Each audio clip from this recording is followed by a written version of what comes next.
Well, thank you all. Oh, yeah. Great. Thank you all for joining. And as you heard, this will be recorded. So you can come back and watch all the mistakes later. Uh, so I'm going to tell you a little bit about shoreline processes and coastal erosion in New Zealand. And since we're in the middle of winter, I thought that I would start with some lovely photographs of summer. So let's see if I can get this to change slides. There we go. So New Zealand, Aotearoa has 17, oops, let me get rid of this here. Uh-oh. Sorry, I'm trying to minimize something and it's not working. Minimize, hide controls.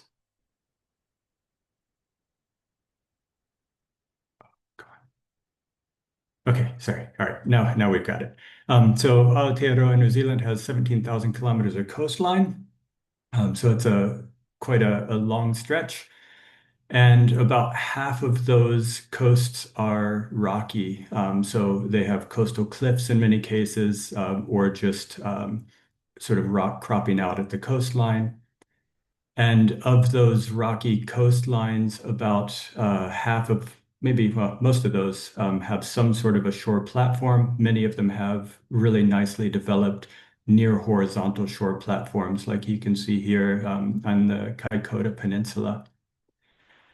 And some of those coastlines even have segments where uplifted shore platforms have been preserved. So you can see here that there's multiple levels of terraces, marine terraces, and those are typically interpreted to be past shore platforms that have been uplifted to up out of the coastal zone. So along with our 17,000 kilometers of coastline, New Zealand, Aotearoa also has, as everyone, rising sea levels around, but a very active tectonic setting. So there's a lot of uplift and a lot of subsidence around the coastlines. And being oriented sort of in the middle of the South Pacific, Aotearoa also gets a very large number of storms, which can cause significant coastal erosion as well. In total, this leads to over $5 billion per year being spent on natural hazards, and that's a significant portion of New Zealand's GDP. And most of this spending is really reactive. So, it's a disaster happens, and then everybody scrambles to try to minimize that. And so, in order to better understand the coastal setting and to understand those hazards a little bit better, we need to understand, first of all, what's the origin of these shore platforms. So, we see them around a lot of the coastline, and it's important to understand how they formed in the past so that we can understand where they're going in the future. That also requires that we know when they formed. Uh, and then we need to know how fast they're evolving today, so how fast they're eroding. And then we need to know about those uplifted marine terraces, those platforms. We need to understand their history. So in many parts of the world, uplifted platforms are indicators of climatic eustatic sea level changes. Whereas in places like New Zealand and Japan, these are often thought to record past earthquake events along with the climatic variation. So there's a pretty complex series of relationships going on in these coastal settings, and we're just trying to kind of work those out, have been trying to work it out for about the last 10 years. So the places that I'm going to talk about today are a couple sites up in Auckland. You see here Okakari Point towards the north of the North Island. And then there's three sites along the east coast, the Mahia Peninsula, Needles Point, and Kaikoura Peninsula. Those three are actively uplifting today. So these are active tectonic zones associated with the Hikarangi Margin and the Alpine Fault. And then down at the very south, in south of the South Island in Otago, there's Dixon's Road. And that's a location that was active in the Holocene, but has not had any recent activity. So we have a range of tectonic activity that we're investigating through various means. So I'm going to go through and I'm just going to step through those four. Um, one last thing. The other important thing to note is that from the Holocene to today, so after the last glacial maximum, we had rising sea levels, not surprising to anybody. In New Zealand, particularly the North Island, the sea level has been reconstructed fairly well, and it reached a high stand maybe around 6 to 7,000 years ago. Certainly reached its modern level around 7,000 years ago. So we have a sea level high stand, maybe 2 meters above modern, about 6,000 years ago, and then it comes back down towards today. And then before we jump into talking about sort of the platforms themselves, we have to understand a little bit about what is a shore platform. So shore platforms, there are a lot of different definitions of platforms. They can be either sloping or horizontal. So you see kind of both versions on this diagram here. The near horizontal platforms and sloping platforms are both found within the tidal zone. They're often backed by coastal cliffs or colluvial slopes, and the predominant mode of formation for platforms is thought to be through back wear, so wave erosion eating away at the coastal cliffs and planating a surface, with downwear being in a secondary process that sort of helps keep the platforms clear and remove erosion remnants. So keeping that idea in mind, the first thing we have to do is understand rates of back wear, and find out in order to find out the origin of the platforms. And we did that up in the Auckland region. This is the PhD of Loveleen Chowdhury, who was a PhD student in Auckland. And she used LiDAR, repeat LiDAR surveys at a location called Rothsay Bay up near Okakari Point. You see it at the top of the map there. And this location, Rothsay Bay, is about a 140-meter wide platform, and we had 10 years of data. And then Loveleen did just regular point cloud differencing to work out back wear rates. And if you do that, what you end up with is an average back wear rate over those 10 years of 4 centimeters per year. So we have a cliff that's retreating quite rapidly. And it's not a steady retreat, it's quite stochastic. So sometimes you'll see large blocks removed, and sometimes you'll see very little erosion. So on the two diagrams you're looking at the top is total back wear, and then at the bottom is back wear per phase. So between surveys, and you can see that spatially and temporally there's stochastic erosion, with removal of up to blocks of up to a couple meters.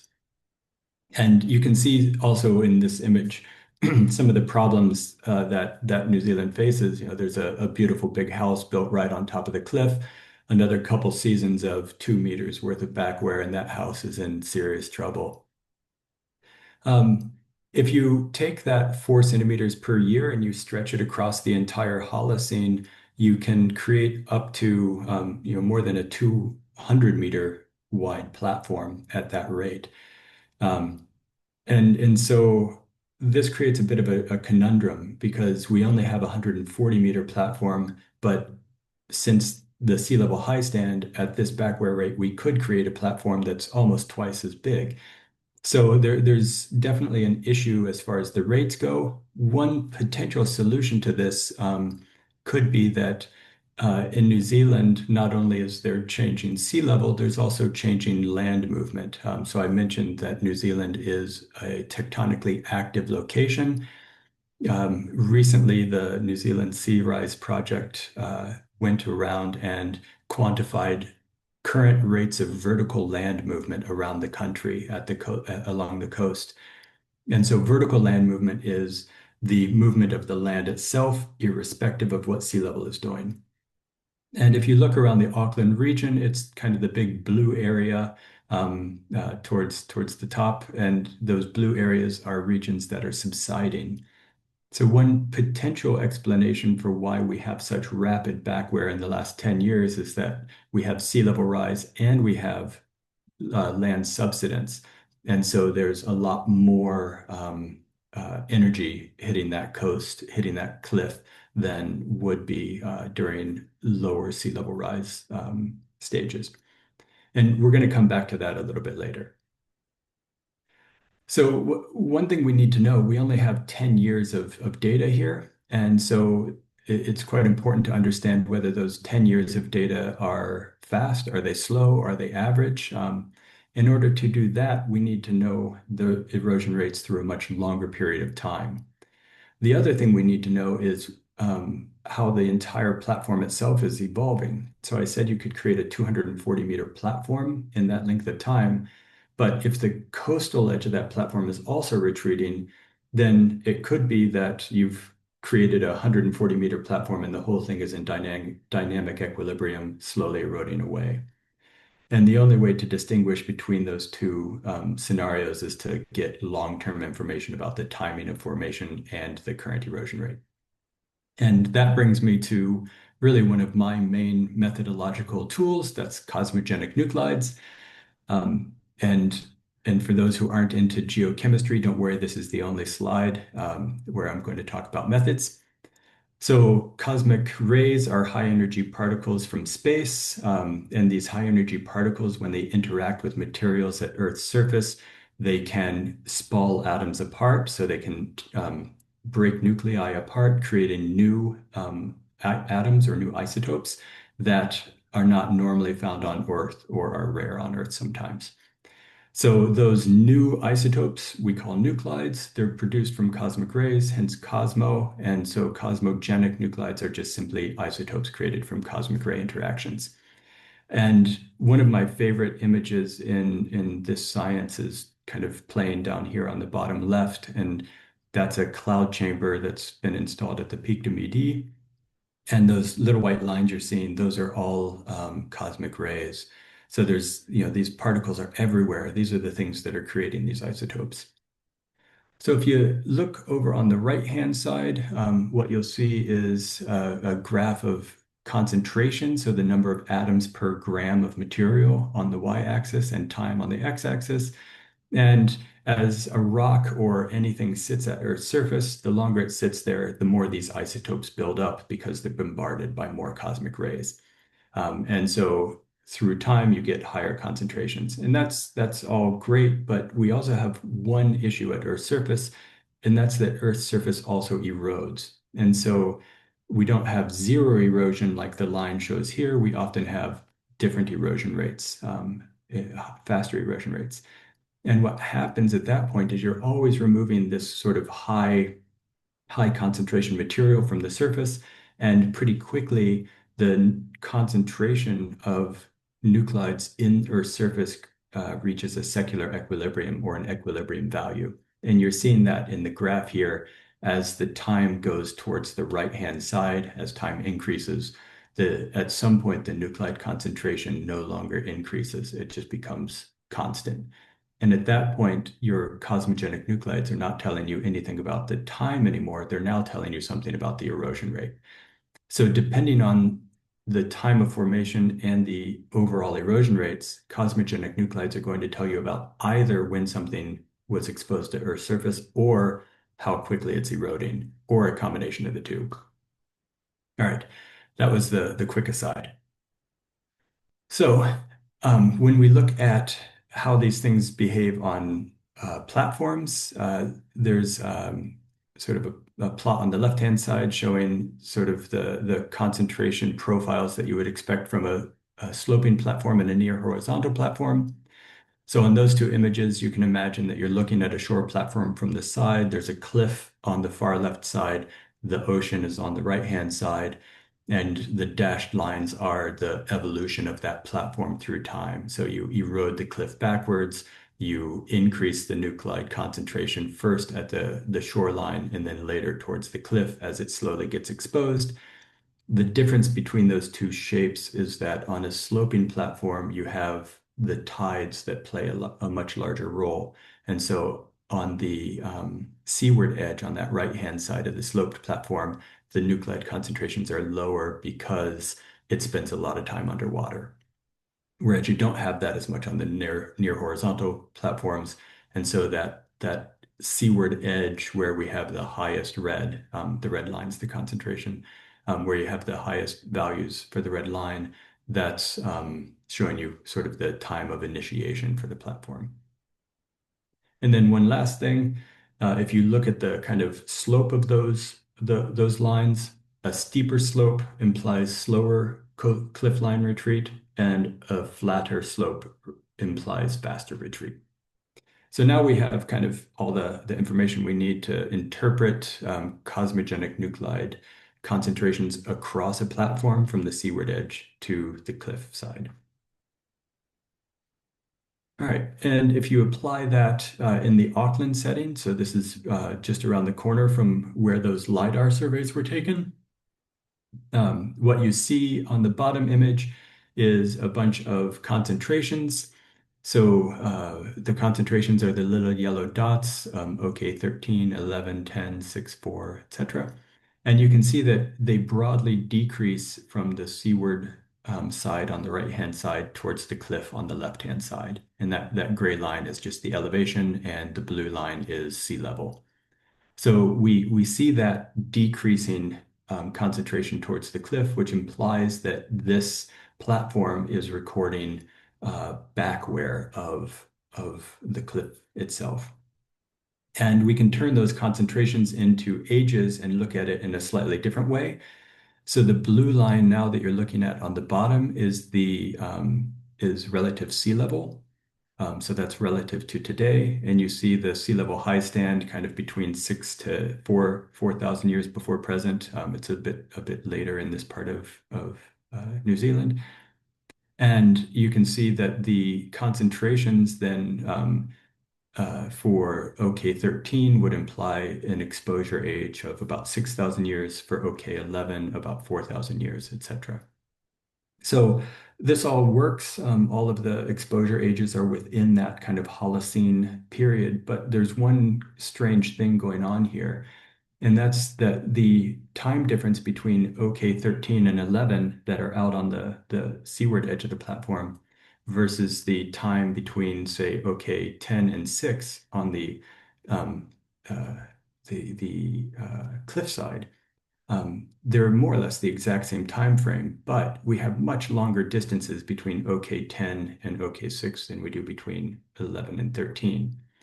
And so the implication is that we had slow backwear during that rising sea level phase, and we had extremely fast backwear during the lowering of sea level after the high stand. And that just simply doesn't work with our understanding of how backwear works. It's supposed to be a wave-driven process. And if we have lowering sea levels, then the waves have less energy reaching the cliff. So our concentration profile looks like backwear, but the timing of backwear just is inconsistent with, or the timing of the exposure is inconsistent with a true backwear rate.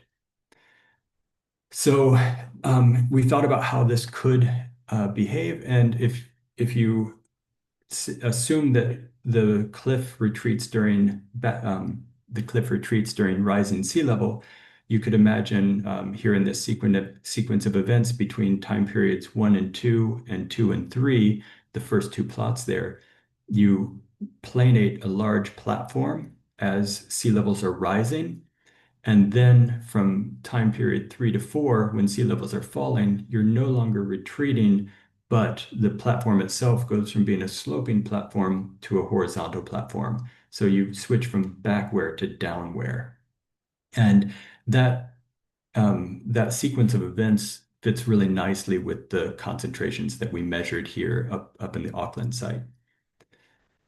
So what's the origin of the shore platforms? It looks like cliff backwear can be very fast. We had rates of 4 centimeters per year over the last 10 years. So that's extremely fast cliff backwear, whereas downwear seems to be able to planate platforms over longer time scales. And if we just go back to that example at Rothsay Bay and put these kind of this idea into that, we measured currently 4 centimeters per year of erosion. And if that happened over, say, the last 4,000 years, or over the first 4,000 years when we had rising sea level, uh, you could create that 140-meter wide platform at Rothsay Bay in that period of time. And then you have 3 to 4,000 years of downwear um, as sea level is dropping from, kind of 4, 5, 6,000 years ago back to today. And the rapid rates that we see today could indeed be related to the current subsidence and recent sea level rise. So we might have switched back into one of these rapid retreat phases. And as far as coastal hazards go, this is a really bad outcome, right? Because it implies that rising sea levels and subsidence might be related to extremely rapid cliff retreat, much more rapid than the long-term average cliff retreat in these settings around Aotearoa. Okay, on to question 2. When did these things form? So we just looked at Okakari, that's the top profile. So we just looked at that. That was in our stable setting. And then the 3 profiles down below it are 2 in Kaikoura and 1 at Dixon's Road down in Otago. And if you look at the yellow dots on all of these profiles, they are more or less flat. So we broadly have sort of the same concentration across the entire platform. In all 4 cases, the seaward edge is towards your right, and the cliff edge is towards your left.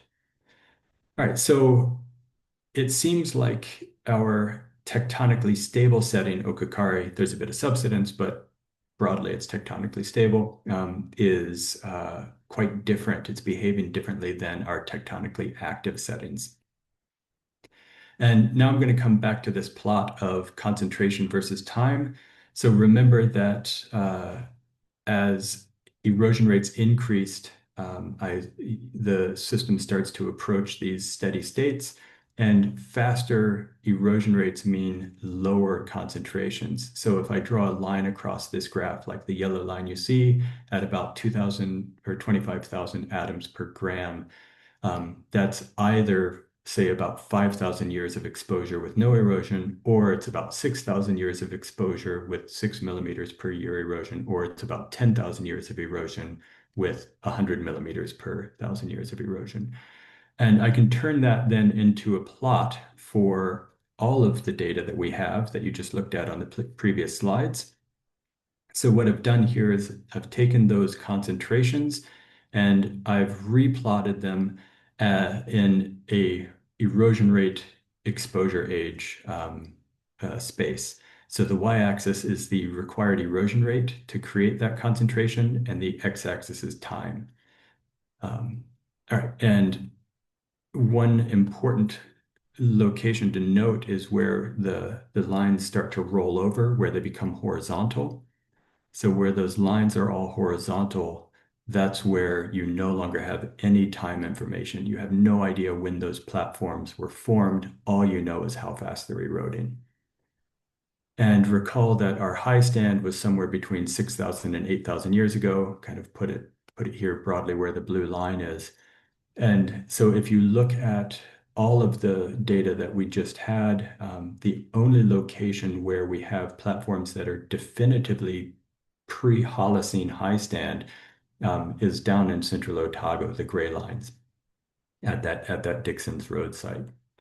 All right, so the upshot of this slide, the take home for you is that almost all of the platforms that we have can actually be explained by downwear, simple erosion, whereas Dixon's Road and then part of that first one we saw in Auckland, those are the only ones that have time information still in them.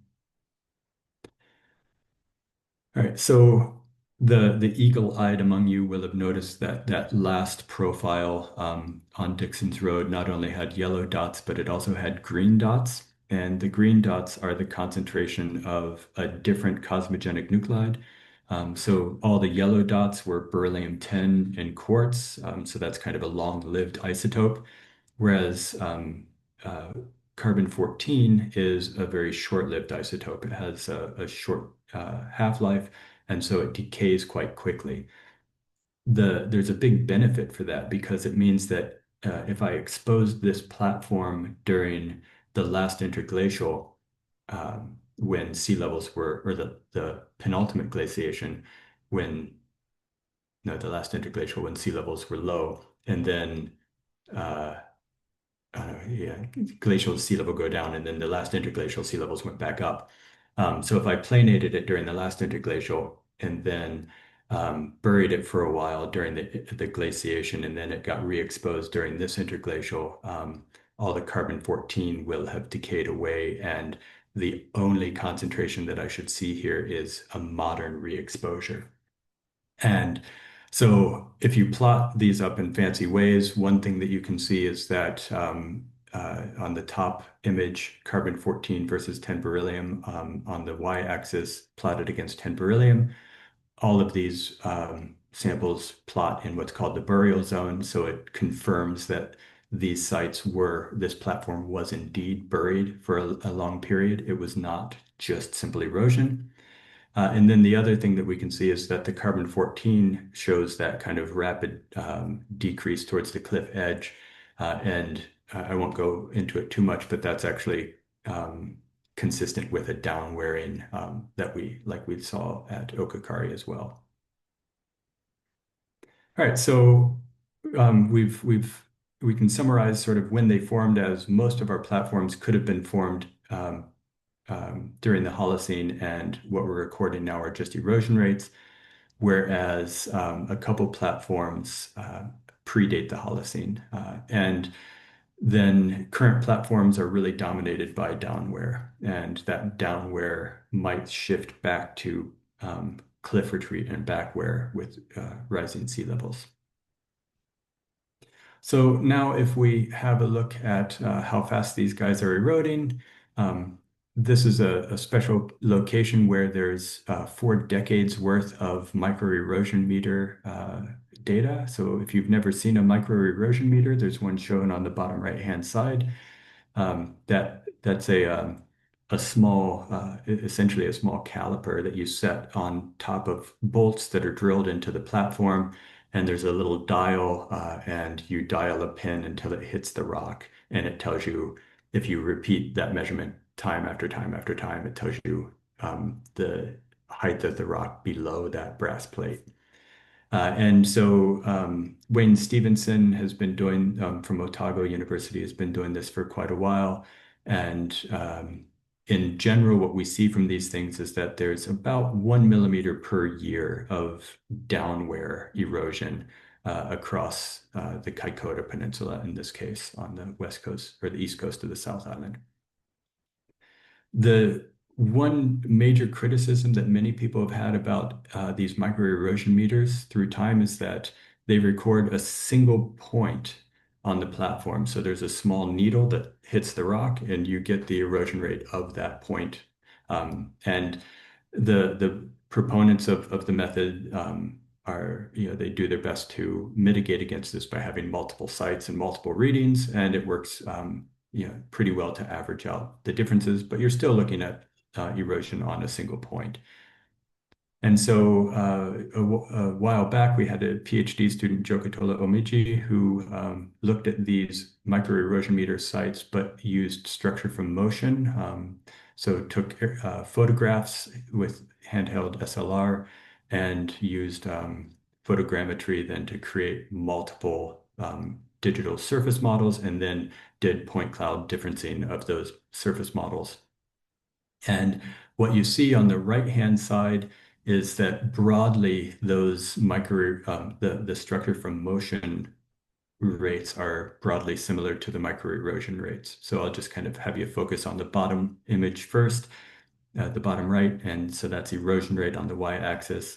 And the far left-hand one is the microerosion meter, and then the two microscale, mesoscale, those are two different scales of structure from motion imagery derived erosion rates.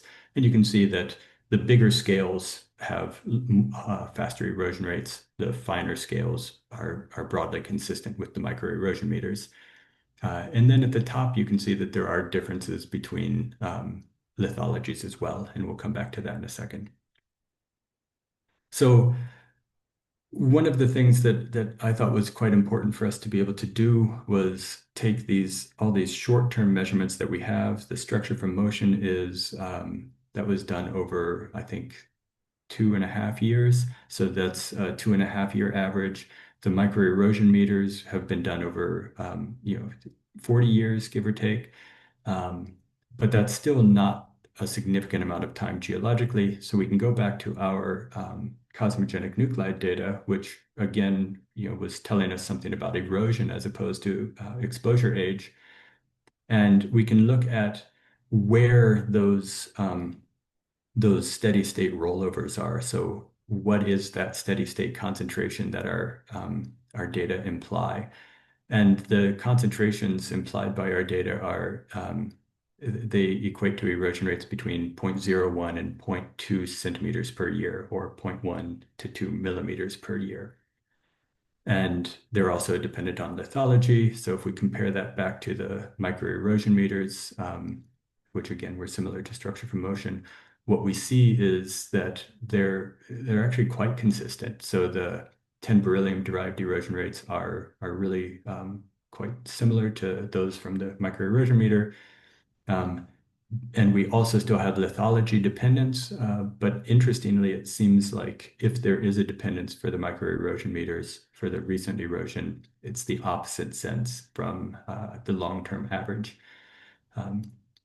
And just for those who are interested in this sort of thing, South Bay, which is the faster of the two 10 beryllium derived erosion rates, that is a mudstone. And the Wakatu Point, the slower of the two, is a limestone. So it kind of makes sense from a physical perspective as well, that the mudstones would erode more quickly than the limestones over the long term. So how fast are these guys eroding? Short-term, long-term rates are broadly similar. Downwear, and this is an important factor, I think, downwear erosion is significantly slower than backwear. So in this case, we were talking about millimeters per year, 1-2 millimeters per year. And on the backwear, we were talking about 4 centimeters per year. So backwear is much more efficient than downwear. We also saw differences in lithology, and those differences were dependent on the length of time that we averaged over. So mudstones eroded much faster over the long term, which is probably related to wetting and drying cycles, whereas the mudstones tended to erode faster over short terms, which might be related to breaking off and plucking type processes. Okay. To move on to our last kind of subject, that's looking at these marine terraces and whether or not they record past earthquakes. I'll quickly just go through kind of the sequence of events that would create one of these marine terraces. So at the top, at time 1, the initial profile, you have a shore platform. On the right-hand side, you have sort of a beach and slope on the left-hand side. And then there's some sort of uplift event that can either be sea level fall or it can be uplift of the land. It doesn't matter which. But you have an event which lifts your platform out of the intertidal zone. Once that happens, it's now a terrace, right? Because it's not connected to the sea anymore.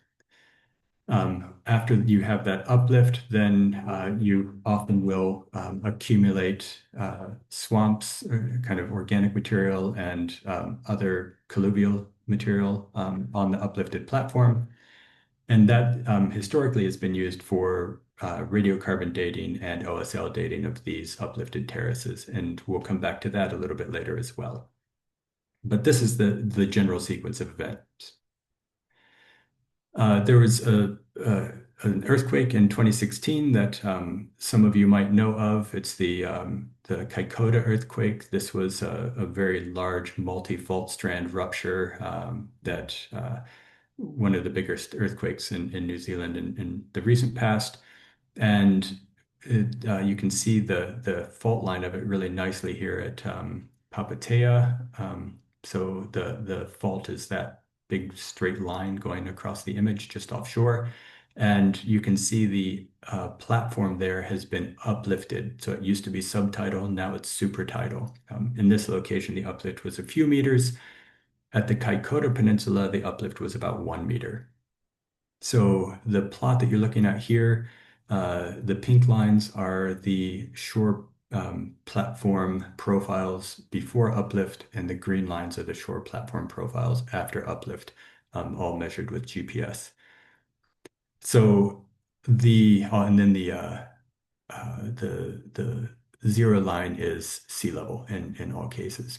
So what you see is that in many of the platforms, they've been lifted up out of the intertidal zone and are sitting in a supertidal zone, and a couple of them are still within the intertidal zone.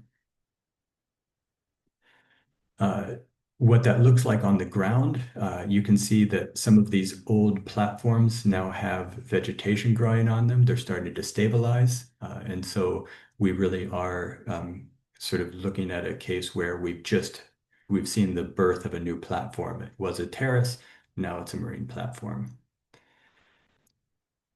And what's wonderful about this location is that this microerosion meter work had been done for almost 30 years before the Kaikoura earthquake. So we have a long time frame of pre-earthquake downwear rates from microerosion meters.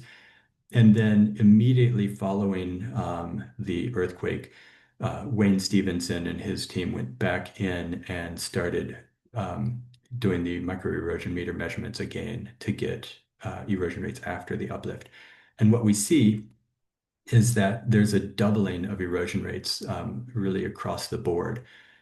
So following the earthquake, that's the blue boxes now on the top graph. Following the earthquake, the average erosion rates skyrocketed skyrocketed, they doubled, but significant, right? So that's quite fascinating. The implication is that once we raise up a platform, it's more prone to erosion, so it's more prone to being worn back down. And Mark Dixon from Auckland has explored that a little bit further and gone back through historical imagery at Mahia Peninsula. So this is on the east coast of the North Island. This is a location that last uplifted around 300, 400 years ago. And there's a nice series of marine terraces there. And what Mark was looking at was the most recent terrace called T4 and its width, its exposure width on the platform. And it's not important to understand too much of what's going on the plot. The big thing that I want you to look at is the bottom plot, which has remaining life, so the bottom middle plot. So remaining life on the y-axis and transect number on the x-axis. What you see is that a lot of T4 only has a few hundred years maximum left before it's completely eroded away. So that means T4, which was an uplifted platform from an earthquake, could be completely erased from the rock record before the next earthquake occurs. So if we put all of that into a conceptual model, we have a situation where moving from top to bottom, again, sort of as usual, we have the ocean on the right-hand side, the cliff on the left-hand side, and we have a shore platform being created from time 0 to time 5, and then there's an earthquake, and that lifts our platform up out of the ground and creates a terrace. And now we start to immediately erode that terrace away. And if we have another earthquake before that terrace is completely eroded, then we still have a remnant terrace. So MT1 is a remnant of that original marine terrace. Now we have a new terrace, MT2, that was the shore platform most recently, and we can imagine a situation where that gets completely eroded from the record. And now it looks like MT1 was a much larger earthquake than it was before. In order to test this concept of whether terraces might be missing from the rock record, we went to a location called Needles Point, and that's then on the Kaikoura coast. And you can see the terrace is highlighted here, T1 at the top, down to T3 at the bottom, and then there's a modern gravel-covered platform at the very bottom of the image. And one of my PhD students, Aidan McLean, who had done all the rest of this cosmogenic work as well. So he also measured 10 beryllium in chert nodules found in this limestone. And what he found was that the exposure ages at the top image, the exposure ages nicely cluster for different locations, so different elevations.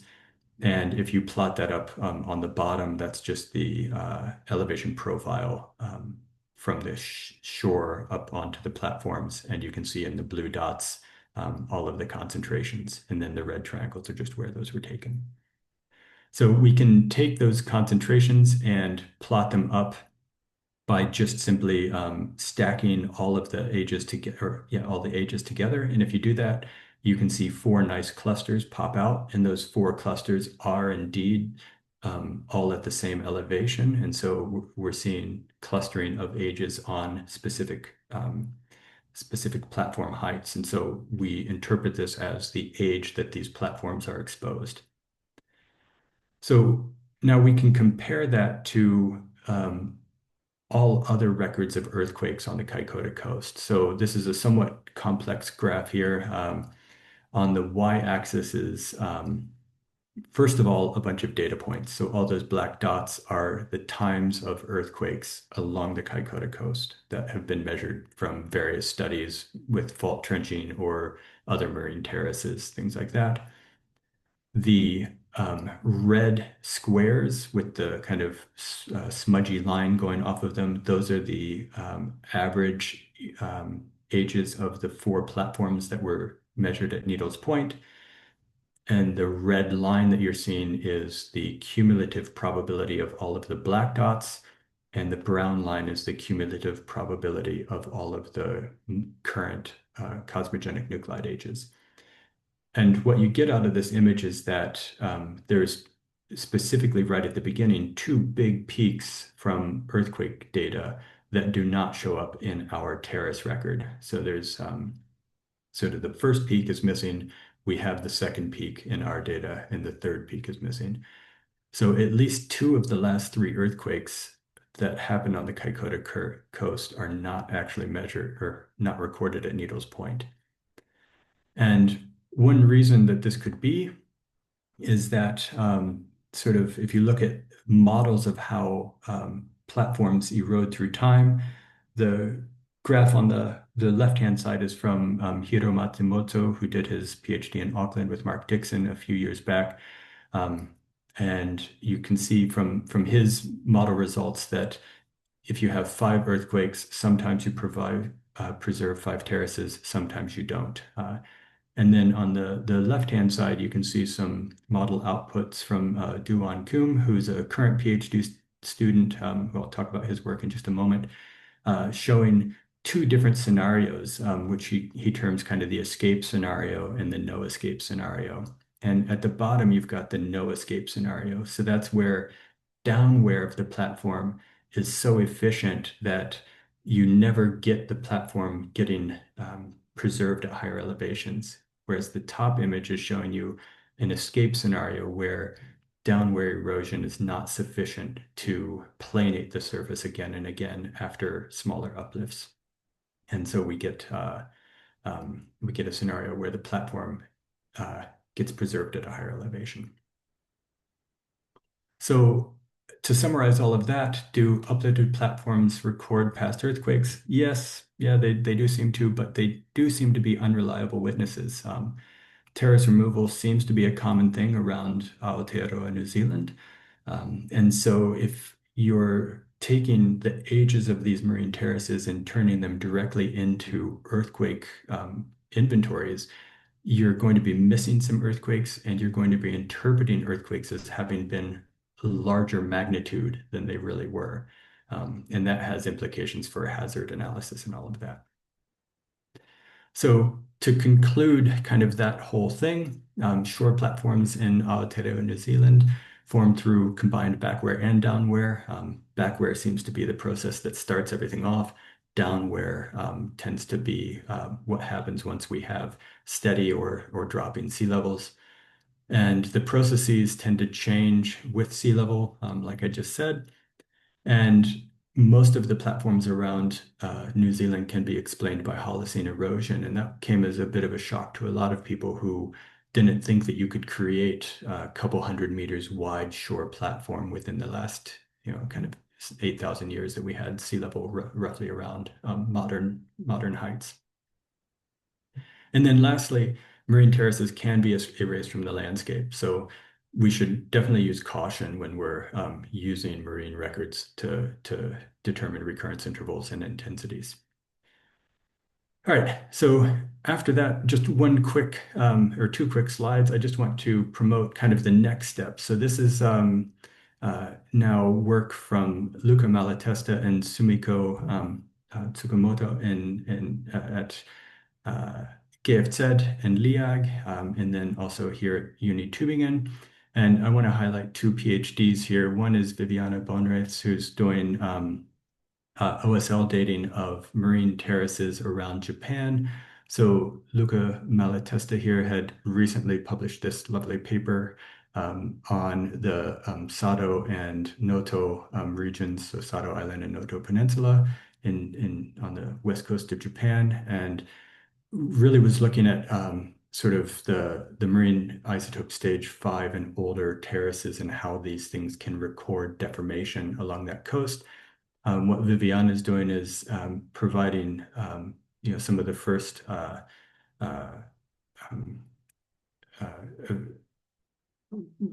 first dating, OSL dating of these marine terraces to just be sure that marine isotope stage 5 is actually marine isotope stage 5. And there's already a few kind of interesting things coming out of that, but hopefully she can tell you more about that in upcoming EGUs. And then the second PhD student with the project is Duan Kum. You already saw a couple of his models earlier, and he's really kind of in a numerical framework studying how these terraces can be preserved in the landscape. So how do we go from the top image on the right to the bottom image on the right, from a terrace or from a platform to a terrace? Uh, and specifically, if you look at, it's a fun illustration or animation to watch. But the thing that I find really interesting about it is the top left-hand plot, and that's sort of the percent contribution of downwear on the x-axis. And you can see that downwear, you can play with how much downwear happens, but downwear can be a significant contributor to terrace evolution through time. All right, and with that, I'd just like to thank Royal Society and then now DFG for funding for first the New Zealand and then the Japanese studies. And then Wayne Stevenson and Mark Dixon and Nicola Litchfield really were the drivers of the New Zealand work. And Aidan McLean, Jokotola Omiji, and Loveleen Chowdhury were excellent PhD students on that project.